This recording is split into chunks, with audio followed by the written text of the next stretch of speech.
Saudi ആഭ്യന്തര മന്ത്രാലയത്തിന്റെ Absher സേവന പ്ലാറ്റ്ഫോമിൽ കൂടുതൽ സേവനങ്ങൾ ഉൾപ്പെടുത്തി. പൊതുസുരക്ഷയുമായി ബന്ധപ്പെട്ട സേവനങ്ങളാണ് പുതുതായി ഉൾപ്പെടുത്തിയത്. അബ്ഷീർ ബിസിനസ്സിലും കൂടുതൽ സേവനങ്ങൾ ലഭ്യമാകും. സൗദിയിലെ വ്യക്തിഗത ബിസിനസ് പോർട്ടലായ അബ്ഷീർ പ്ലാറ്റ്ഫോമിൽ പുതുതായി സേവനങ്ങൾ ഉൾപ്പെടുത്തി സൗദി ആഭ്യന്തര മന്ത്രാലയം. റിയാദിലെ പബ്ലിക് സെക്യൂരിറ്റി ആസ്ഥാനത്ത് നടന്ന ഡിജിറ്റൽ ട്രാൻസ്ഫോർമേഷൻ ഫോറത്തിൽ public security director general lieutenant general Muhammad Al Bassami പുതുതായി ഉൾപ്പെടുത്തിയ പൊതുസുരക്ഷ ഈ സേവനങ്ങൾ ഉദ്ഘാടനം ചെയ്തു. ആഭ്യന്തരമന്ത്രി prince Abdul Aziz bin Saud bin നായിഫിന്റെ രക്ഷാകർതൃത്വത്തിലായിരുന്നു പരിപാടി.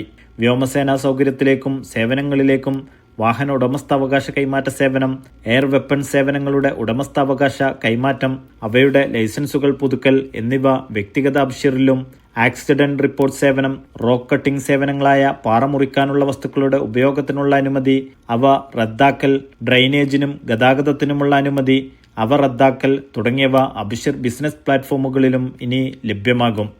Naushad റിക്കൂർ, media 1, Dammam.